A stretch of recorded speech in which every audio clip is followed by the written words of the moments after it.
Dear Pat Nation, it's just about time. Yeah, we're back. You know it's Dear Pat's Nation. Nation. Yeah. It's Dear Pat's Nation. Nation. Come on. Yeah, it's Dear Pat's Nation. And the show starts in 3, 2, 1, go.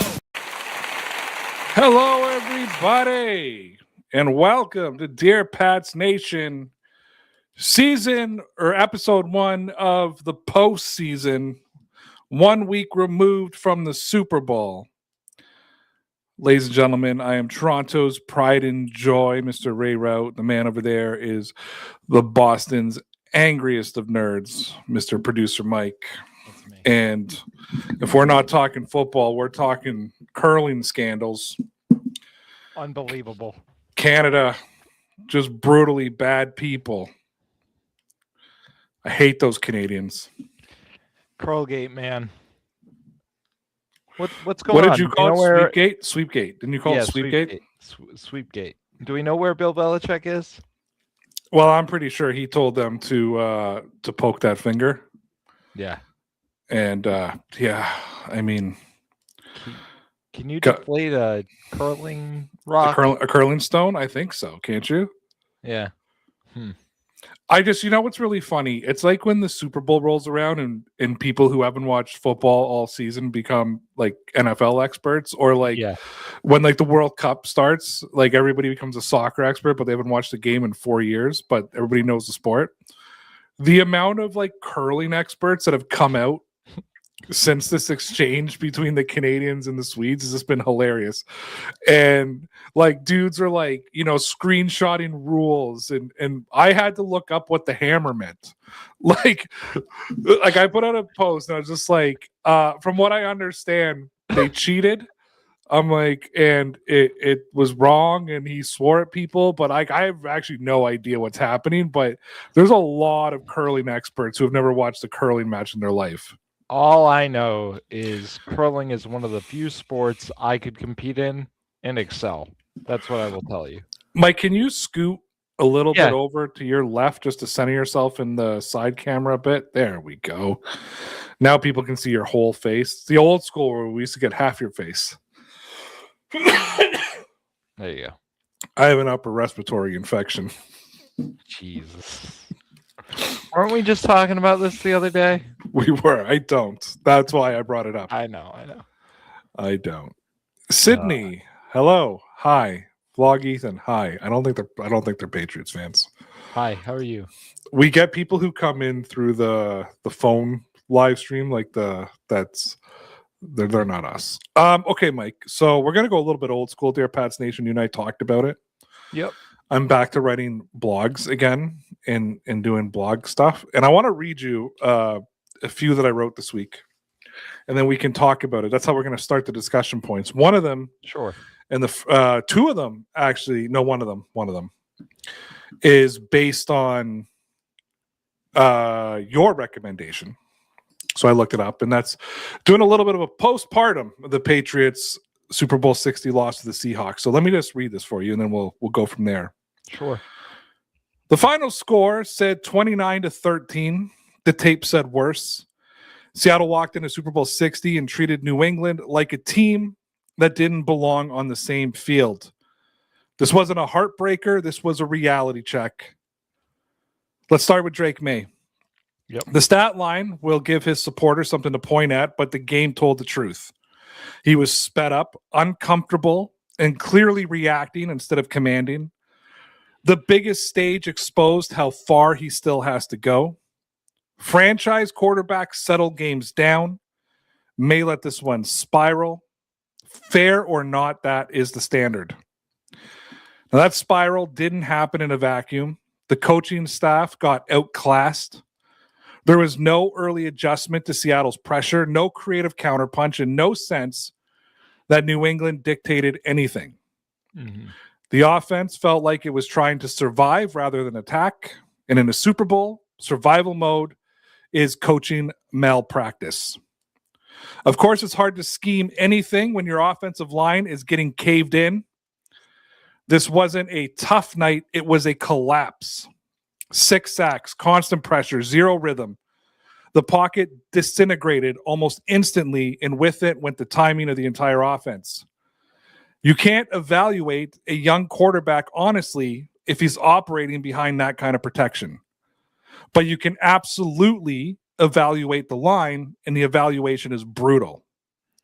Which brings us to Stephon Diggs. When the protection fails, the star receivers become expensive spectators. Diggs ran routes that had no chance to develop and showed visible frustration as the night dragged on. You can talk about chemistry and commitment all you want, but elite receivers need structure to dominate. New England didn't provide it. If the Patriots think they can simply run this back and expect Diggs to stay patient, they're fooling themselves. Defensively, the Patriots deserve credit for keeping the score from turning historic and horrific, but let's not pretend that this was some heroic stand. Seattle played clean, controlled the football, and never truly felt threatened. The defense spent too much night dealing with short fields and bad situations created by the offense. They competed. They didn't tilt the game. Christian Gonzalez, however, looked like the one clear building block. While everything else cracked, he held up in coverage and competed snap after snap. On a night filled with uncomfortable truths, he was one of the few reassuring ones. If there's a cornerstone on this roster, it looks like it's him. The blunt conclusion is this. The Patriots weren't a play away. They were layers away.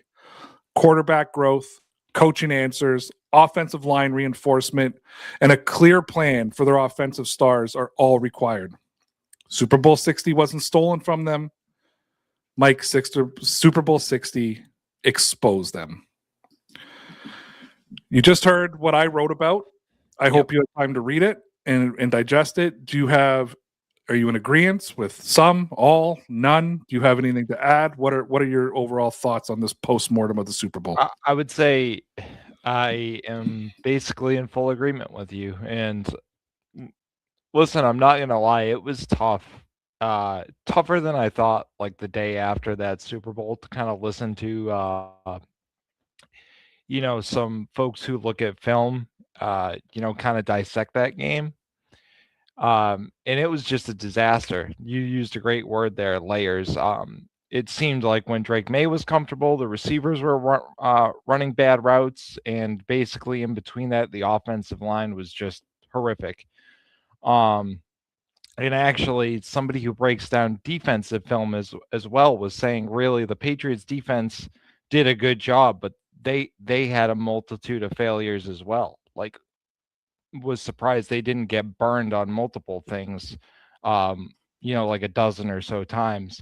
Basically, we kind of said this about a week ago, when we first watched it back.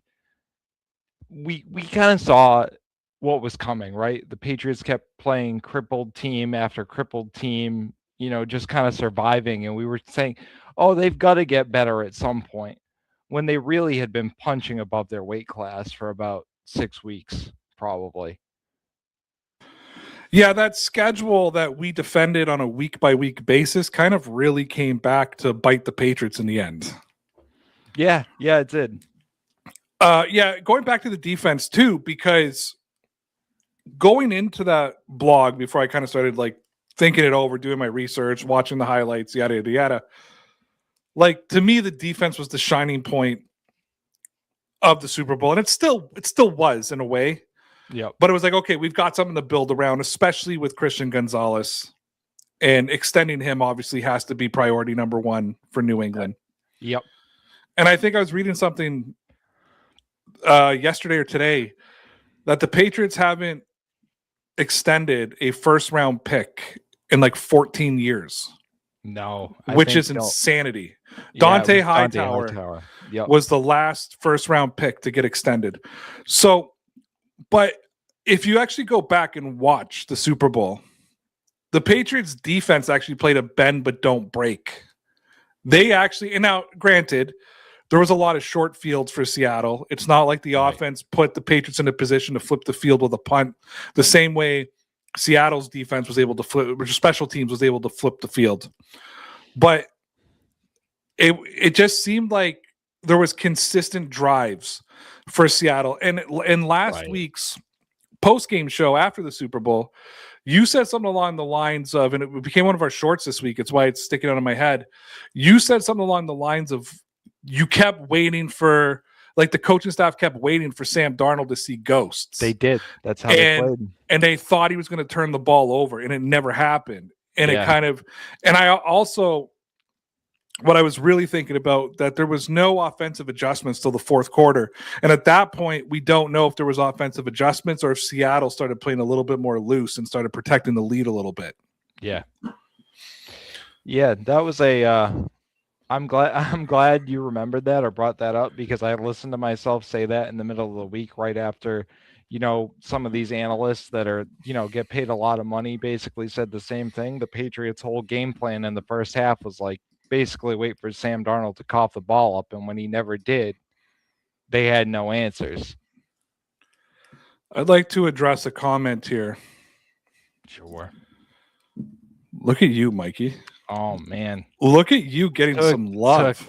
Took 5 years, 4 years, and then Sydney says, "I like your headset, Mike. Like you're just." Sydney. Like you have fans. I do. Maybe you're the star of the show now. Maybe I'm no longer the star of the show. We won't go that far. My ego can't take not being the star of the show. No, you'll rebrand this show in a minute just to. The show would be over. Yeah. This would be the show would be called Dear Pats Nation. No mics allowed, except for Vrabel. Yeah. If we ever get him as a guest, he's allowed. So, do you want to touch upon?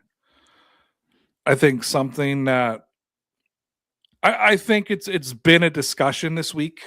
Sure.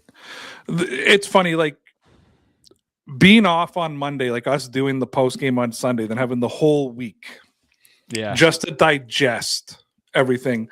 But also watch the fan base and watch the media and everything. First of all, congratulations to the Super Bowl champions, the Buffalo Bills. That was a big one this week. I love the banners. There was a lot of if Buffalo would have beat the team that the Patriots beat to get to the Super Bowl, they would have won the Super Bowl. If that and what. But there was also a lot of Drake Maye conversation. Yep. And you and I got into a little bit of a tiff back and forth via text message this week discussing Drake Maye. A little bit. Meaning I was speaking in logic and Mike was being a passionate Patriots fan and being like all the other social media stars right now. Yeah, that's me. I think some of the criticism that has been given to Drake Maye is unfair. But I think a lot of the defending of Drake Maye has been ridiculous.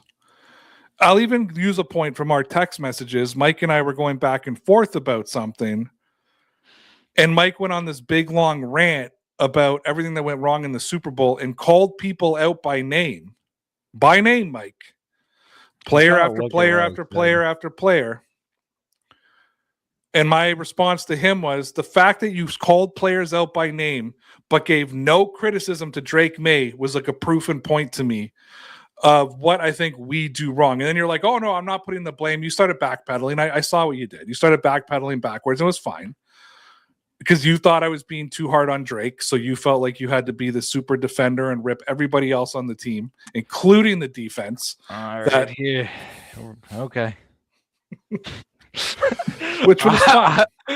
I jokingly say you hate quarterbacks one week, and this is what I get. I understand. Okay, no. This was no. Then you dropped that in there, and I was like, "You son of a bitch!" I was like, "You son of a." But you dropped that too late, though. You already had me fired up by the time you put the joke in there, so it was just like a "you son of a bitch" type of thing.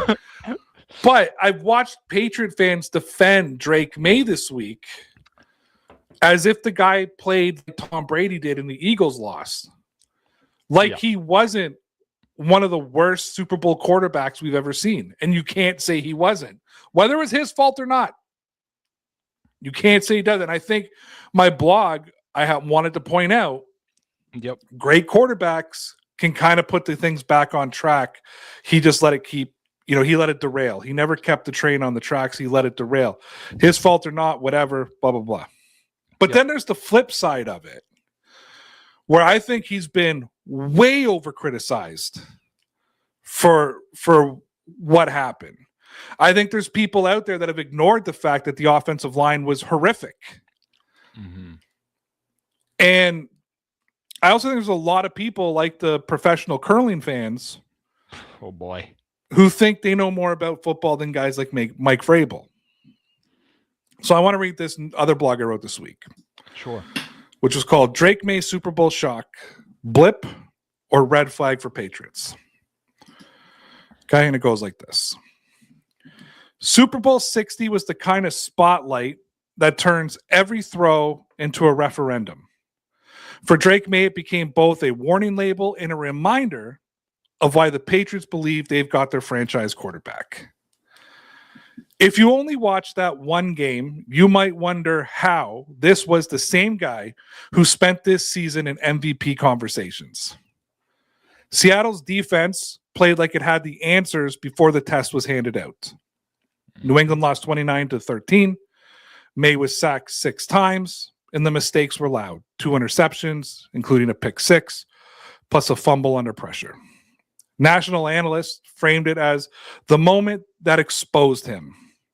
And one TV voice called his playoff finish an all-time bad run for an MVP candidate.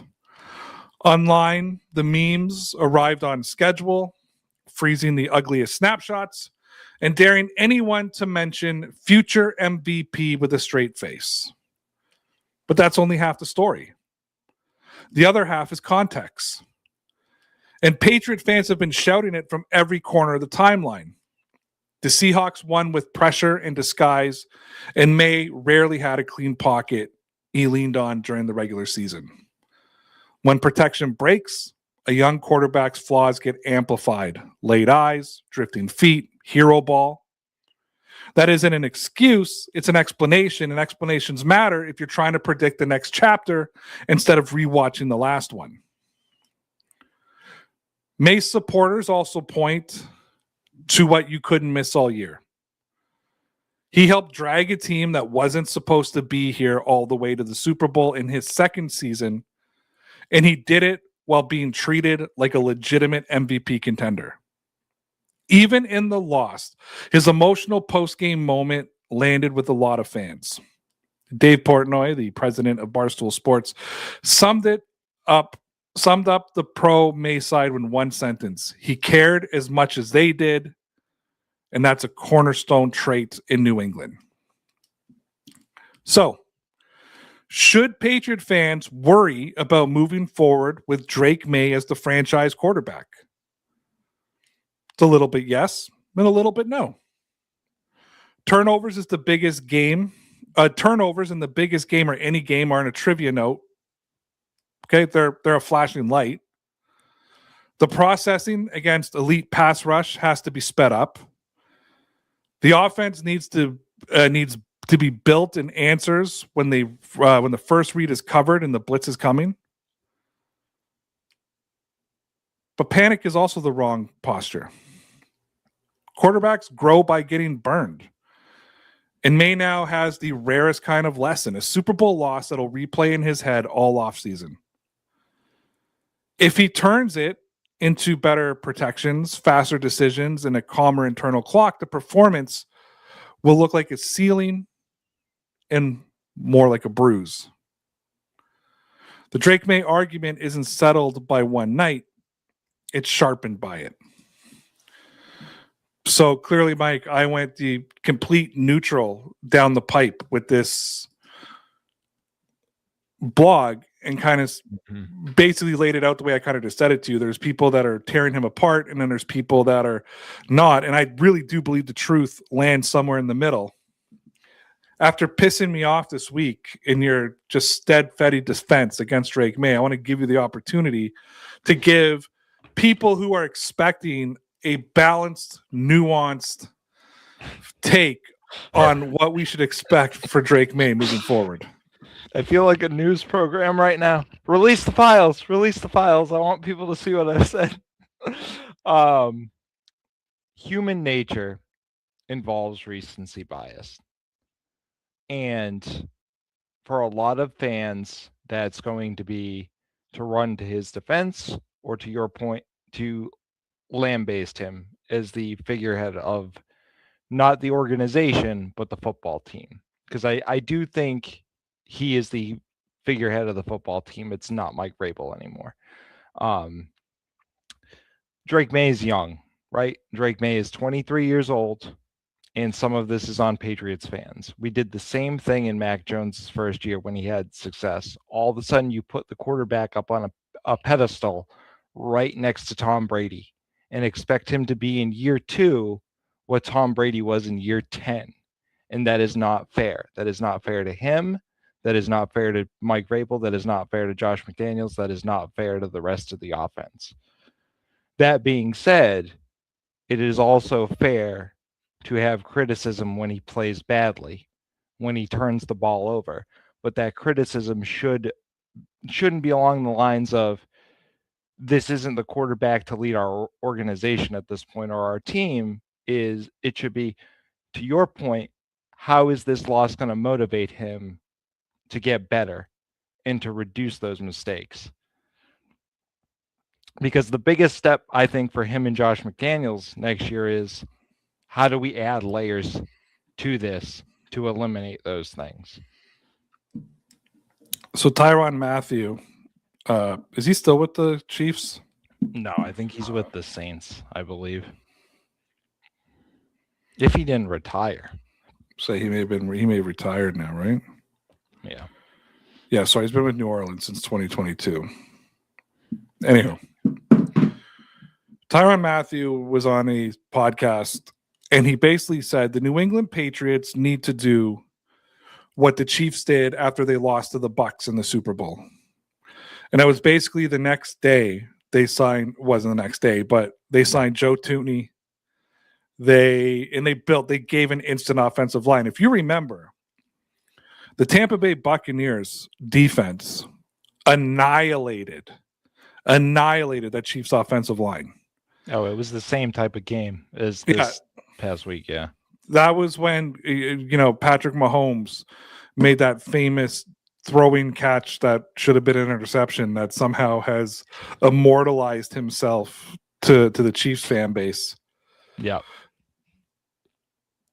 But I think it's important. And Mike, I want to make sure you agree with me. I think it's more than important that the Patriots need to address this offensive line this offseason. Like, they can't not address it. And there's a lot of conversations about defensive players and wide receivers and trade for Brown and all this different stuff. Yeah. And I'm like, man, you can put out every weapon in the world. If he's running for his life, it's going to be the same stuff. And I'm sorry, Pats Nation, we don't have the same schedule as last year. Yeah. I totally agree, and I'm glad you brought this up, because I did want to make this a talking point, and it will be a talking point for the next couple of weeks going forward into free agency and the draft. And I think, well, you may not know this because we're rebooting this program essentially, but Ray and I are big on forget the weapons on either side of the ball. It's more appropriate and important in this case to work on the trenches.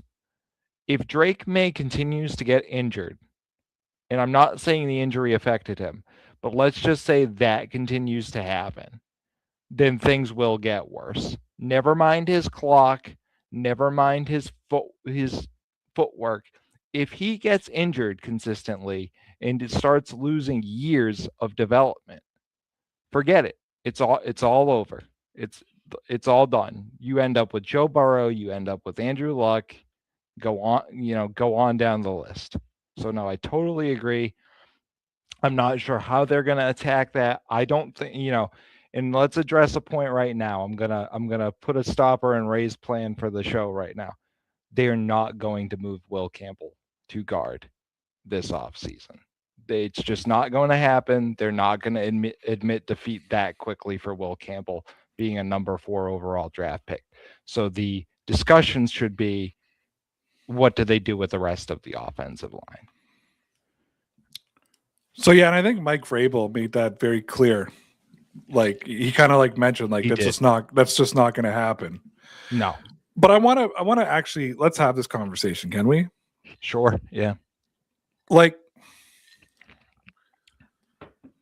how much time do you give Will Campbell? If you're Brian or Elliot Wolf, if you're Elliot Wolf and Mike Vrabel, like if we're at week 7 in the same, and he's getting beat and blowing up and his feet aren't working and, you know, everything's happening. Yeah. Are you looking for an alternative trade deadline guy? Are you like, how much time? He's a first round pick. Like you said, he's 4th overall. Yeah. If this was a quarterback, you're almost going to extend him and give him, you know, chances. Yeah. How much time do you give a 4th round or a 4th overall pick offensive lineman who, by the way, is protecting the blind side of Drake Maye? Right. We're not talking about the right side of the line, you know, things of that nature. Listen, Will Campbell was good. I'll use air quotes good because I think his performance was overblown up until that injury. Now, was it the injury? Was it the, you know, top of the league defenses?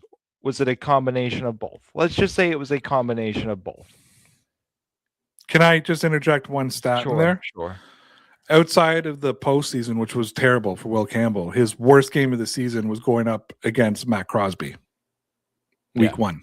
He got flattened that whole week. Now, first NFL game, but if you remember, the Raiders have their way with the offensive line.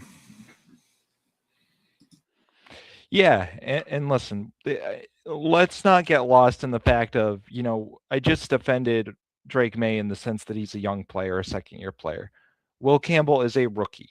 Bill Belichick had a great soliloquy on this once and explained basically the dynamics of the rookie wall and how you physically and mentally can only do so much because you've essentially been playing football since like the previous, I think like October, and had no time to rest. So I would like to see Will Campbell with some time to heal, time to rest, time to learn, and time to, you know, get in the gym. I think it's a combination of those things. To your point, to your original, you know, question, how long do you give him? Listen, if he's getting blown up by week 7 next year, I don't know what you do, because I think even re-signing Vidarian Lowe may not be an issue, or maybe an issue, because backup left tackles now are making like $10 million in the league. So it's going to be interesting to see what the Patriots do in free agency and the draft as far as just a backup swing tackle potentially. So I know they're not going to move him to guard. And as a former left guard myself, I don't think he has the footwork to be a guard, to be honest with you. I've told you on many occasions that I believe guard positions is the most athletic position on the line. Yep. And you got to be able to do a lot of different things. And I don't think he has the footwork to do it. So I want to leave it right there. He also doesn't have the wingspan to do it. Now, as a tackle, I'm less concerned about the T-Rex arms. Like, I'm less concerned about it. That's surprising. Yeah. The T-Rex arms don't really bother me anywhere, but to me, the guard position is more important than the tackle position. They're all important in tandem, as they work in tandem. But the tackle position, you're always going to get beat on the outside. With the guard position, you can get beat on the outside or the inside. So there's different ways that they can attack you and that they can attack your quarterback. With the tackle, you know, you're pretty much just you're going up against an edge defender. I always tell the story of my first year of high school ball playing, and my first 4 games we played a 4-man offensive front. So it's super simple. I had an inside tackle lined up right over me, and I got up and I went and, you know, did my thing. Week 5, We get on a bus. We go to Milton District, get off the bus, warmed up. I'm jacked up. I line up, and I'm going against a 3-man front. And there's a defender, an edge defender, lined up over each tackle, and one lined up over the center. And I'm down there, and I have no idea who I'm supposed to block. Right? Like, I have nobody taught me this. And we ran a 4-man front, so in practice, I was going up against a 4-man defensive front where I had a tackle always lined up right over me. So, like, I always knew who my assignment was. And that was the first time, and I realized on a blitz or on a run play, especially in high school ball in a junior year, in a sophomore year, you're running the football a lot. My guy is the linebacker. And suddenly I had to learn how to block a linebacker. Most offensive tackles will never block a linebacker. They're going to lock a guy. It's a different type of athleticism, different type of arm span, different type of angle that's coming at you. Now, on top of that, sometimes I have to block a safety. Sometimes I have to, again, tackles aren't usually going to make those tackles. So, not that the position's more important, but I think you need to be athletic. You need to be versatile. I have a long arm, like wingspan, and you have to be able sometimes to make a reach that because you might be up helping double team and suddenly realize you got a linebacker coming inside. You're not going to get over in time. You need to be able to wrap with an arm without holding. You need to be able to get an arm on him though as you're getting your body into position, right? At the very least, let him bump into your arm and slow him down a tinge to hope that the running back can somehow either bounce away or if it's a pass play, pick him up on the protection. So it's a little bit of a different position. I don't look and see Will Campbell as a traditional guard. I really don't. I know he's a little smaller, and I think that's why people are associating with the guard position. But his arms are smaller. He's 6'6", I think, right? But he's light. He's light though. Well, that is a problem. Yeah. So I think that people see his body type. I don't mean his height. I mean his right. Look, people talk about his wingspan. I want you to know that 6'6" guy's wingspan is probably double the guys who are making fun of his wingspan. But when it comes to NFL, he doesn't have a big wingspan. I mean, look, I'm a 6'1", 300-pound guy. I was 6 foot. 260 while I was playing football. I would be like a shrimp little, like, you know what I mean? It'd be like you and I playing football, right? That's what it would look like if I showed up to an NFL field. I just don't see him as a traditional guard. I don't. And I think but here's another thing I want to bring up though. Sure. And so I went on that long thing for people just to understand why I don't see him as a guard. I just don't see him. The way he was getting beat up by the athletic edge defenders, I just don't see him consistently taking on linebackers and safeties. I just don't. I just think I don't think he has the footwork for it. I don't think he has the arm span to do it. And I think he's a little light to be inside. Now he might get bigger, right? Like we know that. Yeah. I think he's fine. He can be a tackle. Yeah. However, at one point in New England Patriots history, we thought Mike Onwenu was going to be the Patriots' next left tackle. Yeah. And I could see if he starts struggling early in the season next year, I could see a shift to right. I really could. And shift him over because I actually believe they're going to do something with Onwenu in the offseason. I think he's going to be a part of a trade package somewhere. Yeah, that's fair. And I think you hit the nail on the head for me, just in a different area. I think the biggest thing for Will Campbell, and listen, I heard people like roast this take, like all he just getting into the gym isn't going to fix his issues. Well, that's not what I'm going to say. I'm going to say he definitely needs to get into the gym to add some weight to his lower body, because that was half of his issue in the Super Bowl, was bigger guys just going like, listen, move out of my way. Like, just move out of my way because your anchor sucks. Like, he couldn't anchor at all. He just kept getting pushed. I want him pushing the sled, and what the sled is, right? Right. Yep, blocking sled. Yeah. For those of them who don't know, the sled it's a machine that has pads on it that mimics offensive linemen.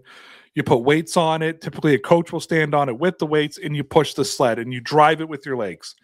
Yeah. I want him the whole offseason pushing the sled, flipping tires, like big tires coming down, flipping tires. That's all leg muscles, Yeah. and then doing traditional weightlifting. Yeah. I think I can't remember who it was, but there's an offensive lineman out there that was on a podcast who said he's going to go to Los Angeles and work with Will Campbell this offseason. And he talked about it. His footwork was horrific this year. It was Armstead. Yeah, his footwork was absolutely horrific. Not only was he getting beat with his lower legs because they weren't strong enough, the footwork was just brutal. So he's got to improve his footwork. And he had good feet in college. I think I talked about that. He had good feet midway through the year. I remember you complimenting his feet. But I wonder how much of that was the schedule. Because when you're going up against inferior players, you can, you know what I mean? You can look better. It's like he knows the fundamentals, but he doesn't know what to do when he's got a top tier rusher on him. It's like he almost, that connection from his head to his feet to his arms. And he literally tried to, I'm surprised he didn't get held on called on a hold every play, to be honest with you, because everything was a grab with the arms. He held. If you watch Drake May's or Will Campbell's entire postseason, he held the whole postseason. Like he really did. He held had the no whole choice. postseason. Yeah, he had no choice. Yeah, and still was getting bull rushed and pancaked. Right. So definitely got to work on those legs. It needs to get stronger. And let's stop the talk of the inside. I hate how people. And to me, this is the uneducated people speaking. There's no offense to anybody. And maybe this is just me being defensive as a lineman and being an interior guy, right? But I don't know why everybody thinks it's so easy to be a guard. Like if somebody is struggling at tackle, well, just move him inside and things will get better. Sorry, I had an emergency I was responding to via text. Things okay? Yeah. Everything's good. Do you need to go? No, nothing I can control. I just told somebody to keep me in the loop about what was going on. No. But you heard what I said or no? Yeah, I did. Yep. So I don't understand why people believe it's just punch a guy inside and things will get better. Like another great. Honestly, it's he's a bad cornerback. We'll just make him a receiver and things will get better. Yeah, like it could work. Safety. Like it could work, but it's a different position altogether. Anyway, go ahead. Yeah, I was just gonna say I heard Dante Scarnecchia talk about this week, and listen, he went into full blown coach mode. And if you've ever listened to Dante Scarnecchia, he got pretty profane, And I'm sure he still is around the Patriots organization. I don't know how much coaching he's actually doing, but he got kind of defensive and was like, people need to effing calm down. He's fine. He's going to be fine. These Fs don't know what they're talking about. He's going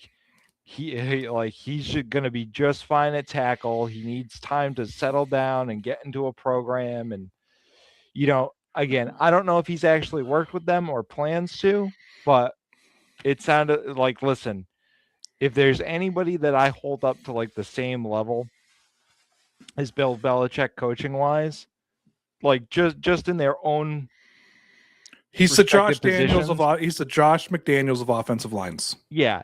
I was gonna say he is number one. If he tells me something, if he tells me Will Campbell can be a tackle and not to worry about it, I'm not gonna worry about it. I think without ever playing in the NFL. Right. So I want to put that on the table without ever playing in the NFL and just coming at it from somebody who played at high enough levels. The advice that I give to Will Campbell,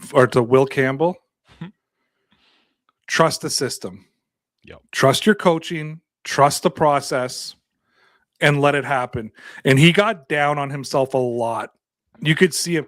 Wasn't it after the AFC Championship game when Mike Vrabel had to grab him and tell him to smile? He just came off the field dejected. And, Vrabel's trying to get him up and just smile, buddy. We're going to the Super Bowl. And yeah, I think that happened a lot with him and Drake Maye. And I think that did affect them in the Super Bowl and in the playoffs. Well, that famous Josh McDaniels thing, right? It's hard. Yeah. Of course it's hard. Yeah. It's football, Yeah. But I think for Will Campbell, it's just trust the process, trust the system. You're in good hands, and you just do what you need to do. Don't spend your offseason eating hamburgers. Right. Like, get in the gym, work with the Patriots have one of the best nutritionists in the game. Work with him, get your protein into you, get your carbs, get heavier. And bottom heavy weightlifting will fix a lot. Yeah, and I mean it'll segue into another thing, but this is kind of an it kind of lurks below the surface type of topic. Having him and Jared Wilson next to each other as rookies, you saw it work for about 80% of the season. When did it not work? When you faced the stiffest of competition. So that's going to be another thing is, do you move Wilson into center and get him somebody more experienced next to him? Could that help him too? Because you don't just have two guys that are kind of like, we're here now, like, what do we do? And they're both kind of lost. You know what I mean? And a guard transition to center is a much easier transition to me than a tackle transitioning to guard. Yeah. Yep. All right. Last article blog I want to read you. Yep. And we're here. Let's talk a little bit about one realistic free agent that the Patriots could go after that a lot of people are talking about, and one move that fans want. Something I'm reading a lot of what fans are talking about. So let's look at both. Okay. Yep. So the New England Patriots head into the 2026 NFL offseason in a very different spot. This isn't a rebuild, it's a reload. After a Super Bowl run and breakout year from Drake Maye, the conversation has shifted from fixing everything to finishing the job. If you look at expert analysis from outlets like NBC Sports Boston and Bleacher Report, one priority stands out: protect the franchise quarterback. Drake Maye was sacked 47 times last season. That simply can't continue if the Patriots want to stay in the AFC title picture. That's why offensive tackle Brandon Smith keeps coming up as a realistic free agent target. He's not the splashiest name on the market, but he's exactly the kind of move winning teams make. Smith would bring stability and veteran experience to the right side of the offensive line, immediately improving passing protection and helping the run game. With the projected cap space available, this is a practical signing that makes football sense. And sure, adding another weapon for Maye or boosting the pass rush would excite fans, but keeping your quarterback upright is step one. It's not sexy, but it wins in January. And now let's talk about what the fans want. In a Patriots mailbag across social media, two big names kept popping up: wide receiver T. Higgins and defensive tackle Jeffrey Simmons.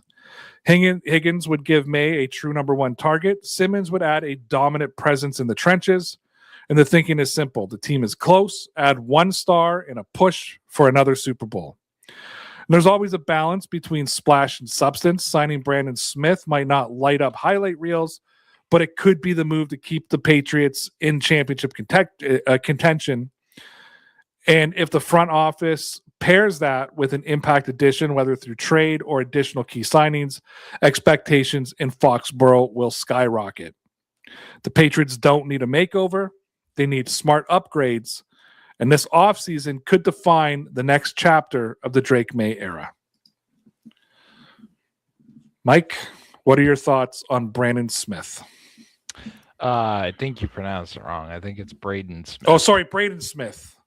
You let me go through the whole thing saying Brandon Smith when I meant to say Braden Smith? You said it twice. I was, if you kept saying it, I would have interrupted. But I wouldn't be opposed to it.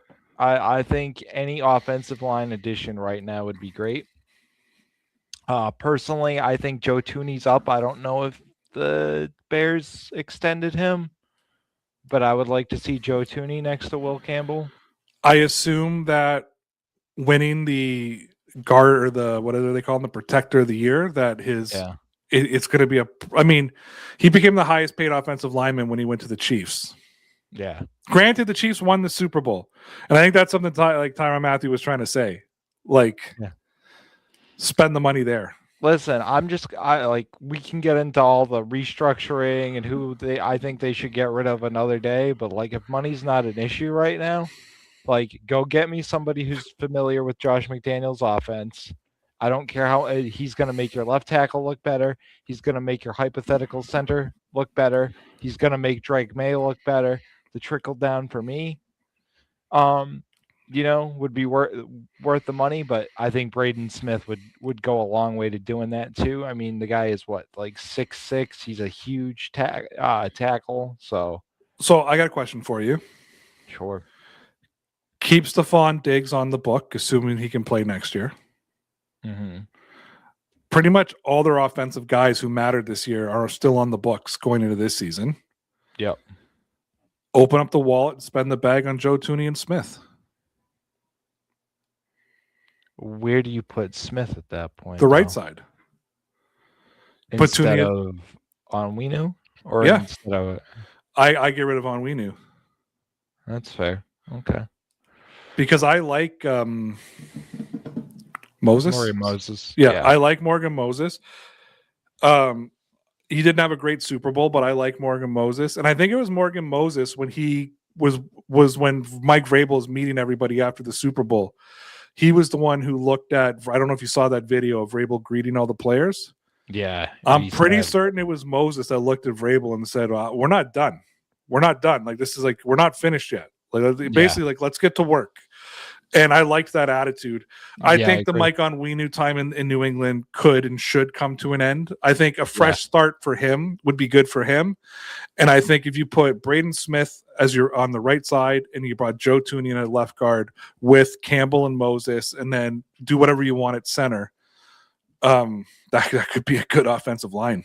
Yeah, it could. I mean, realistically, are they going to spend on 2 offensive linemen? No, but we're talking in like what would probably be best for the team hypotheticals. Like, I think that would be perfect. So here's the thing. I agree with you. I think I texted you like a month ago and said I would walk away from Onwenu at this point.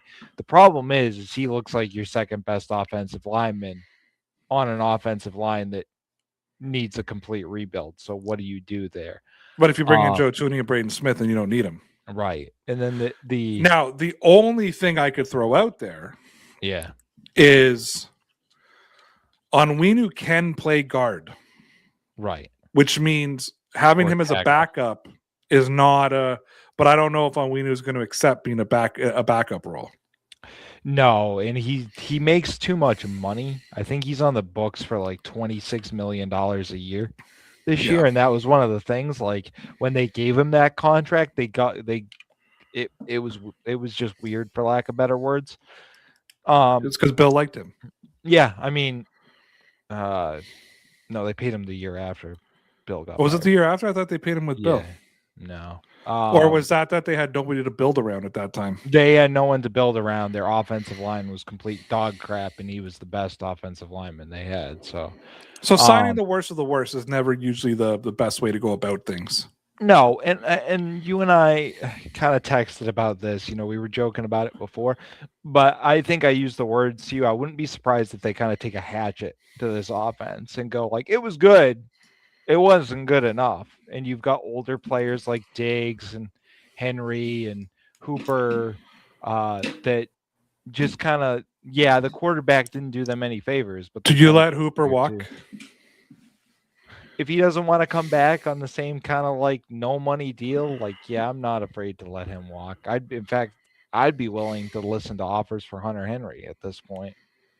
Okay, let me put another name on the table because I think we have to for the clickbait status. Sure. Big wide receiver got released in Miami today. Oh boy, I knew it was coming. We did put a video out on the YouTube page saying, should the Patriots sign Tyreek Hill, like a bloggy video, which yes, people, it was an AI voice. I don't have time to do voiceovers every single minute of the day, but the script was mine. I wrote it. I just wanted to present it. The script was mine. AI read it for me. Just shut up. Do the Patriots not at least take a look? You have at least a glance. Maybe not a long look, but at least there are some culture issues there. We heard some culture issues with Stephon Diggs. There are some moral issues that follow Tyreek Hill around as well. Yep. that Patriot fans have a problem with and have showed to have a problem with over the years. But However, if the Patriots sign him, yep. I say, however, if he becomes a Patriot, nobody will care, and they'll find this defense the same way Kansas City Chiefs fans defended him and the great kicker they had there, Kareem Hunt, best kicker in the NFL. Oh boy, he's back there, by the way. I know he is. I know, not the same guy. No, not the same guy. No. I also think Kareem Hunt was a byproduct of Travis Kelce and Tyreek Hill. To be honest with you, I think teams were so scared of those two guys, and then when they brought in, was it Hardman that they brought in? When they had Hardman, Hill, and Kelce, they were so scared of those three guys that it opened up a lot of running room for Kareem Hunt. It did, and let me tell you, the reason they probably didn't win a Super Bowl early was because they let him go. But holy crap, like the Patriots, I like vividly remember them playing that trio or that quadrio, whatever you want to call it, like in the beginning, and just watching it was terrifying. Oh yeah, I mean, you needed a Bill Belichick to come up with just a masterful game plan to stop that offense. Basically Devin McCourty on top, and like I think it was Malcolm Butler trailing him that whole game. Like there was just a lot that went into that AFC Championship game. I'm trying to remember the one-on-one matchup wasn't Kyle Arrington. He was gone by that time. It could have been Jones, to be honest with you. They could have had. It was Jonathan Jones. They had Jonathan Jones, who I love Jonathan Jones. I think he's one of the most underrated corners that team ever had. But they had Jonathan Jones, and everything was basically the whole game plan was nothing underneath, and you had Devin McCourty just floating over top. They basically, outside of an egregious pick play, kept Tyreek Hill out of that game. Yeah, and Jonathan Jones was one of the few, because he was the same size, right? And he had speed. He had the speed. Yeah, he was one of the few like DBs that you could put on Tyreek Hill and call it like a 50-50. When Jonathan Jones... not deep though. You had to have McCourty on top.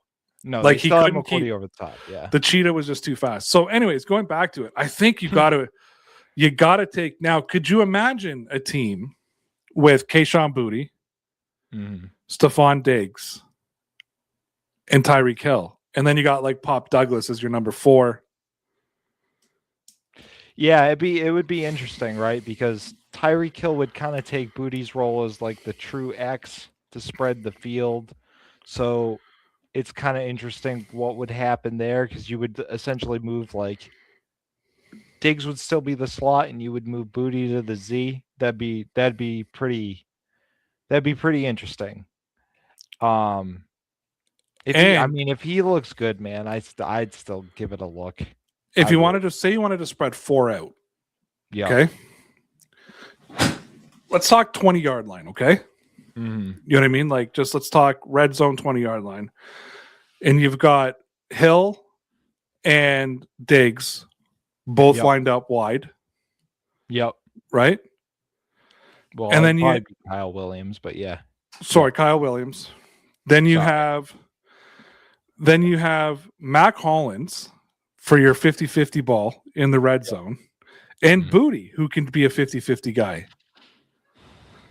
Like, dude, that's and then you go empty backfield and have Hunter Henry or insert tight end. And I didn't mean to put like Diggs on the back burner there, but this is something that's kind of getting left out with Diggs in the laundry is that he's in court right now. Yeah. That he broke up with Cardi B. That's not getting left out. That's the only thing people are talking about. Him and his baby mamas. You couldn't have Tyreek Hill on you couldn't have him and Tyreek Hill on the same team. I was thinking, is that too much ego? Is there too much ego there? There's too many baby mamas. That's for sure.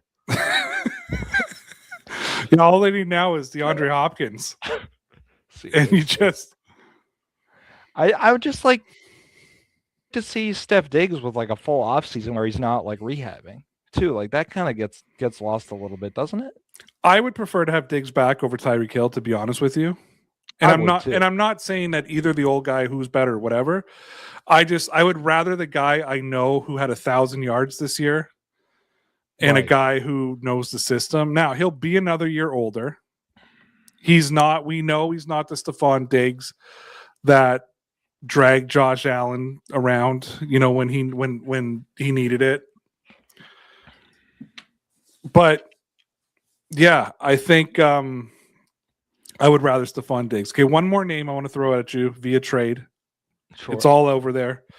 I have heard from many different people that he wants to play for their favorite team, that he's throwing subliminal messages out there. A guy I'm half in love with. Yes. It is one of those I would give up my left nuts kind of guy for, and that's Max Crosby. As a guy who loves defense, I'd pay him what he wants. I would give the Raiders whatever they want. I think you could get away. So here's what I've kind of been teasing throughout the whole night. Right. So I think you give away a 3rd round pick this year. Okay. A 3rd round pick next year. Okay. And Mike Onwenu. I think it would take a lot more to get. I don't. Done. No, not. It's just not when a guy wants out. They've lost leverage. They're not getting a 1st round pick. If anybody gives them a 1st round pick, they're idiotic. Well, so the thing with Max Crosby is they literally just paid him. Like they gave him a new deal. So Vegas is going to eat a lot of money. I don't think they will. I think if the Patriots said we'll take the money, like we'll take all the money because they have the salary cap to do it. They have the cap to do it, and we'll give you 2/3 and then get Onwenu's money off the books.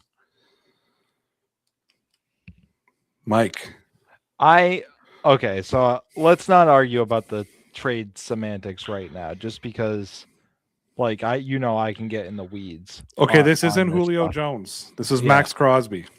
I would give up the 31st pick for Max Crosby all day long. If you want not 2/3. I'm trying to make the point that I would. So you're saying you'd give up the 1st? Yeah, fair. Because you're not going to get a pass rusher. I don't get everybody. Oh, this draft is really deep in pass rushers. Not in the 31st pick. Get your own. Okay. Listen, I'm not going to talk about the money. I'm not going to talk about the draft compensation other than you tell me you want to give up number 31.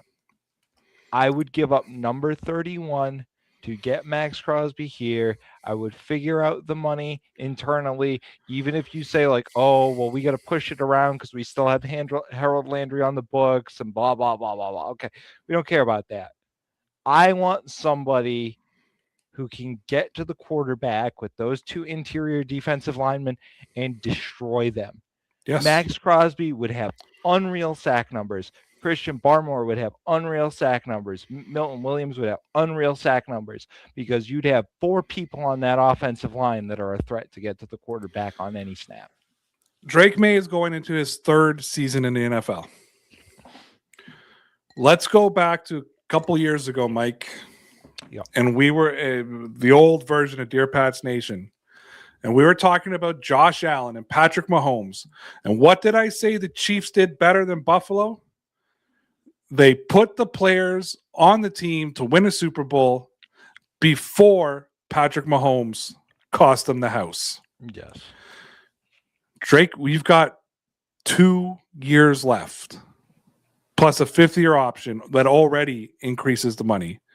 Right. But you've got 2 years left with Drake Maye on his legitimate rookie deal. And I'm sorry, he doesn't play like Tom Brady, and he's not going to take a hometown discount like Tom Brady. The latter. I don't worry about the first one because we can get into the semantics of that for 100 years. Okay.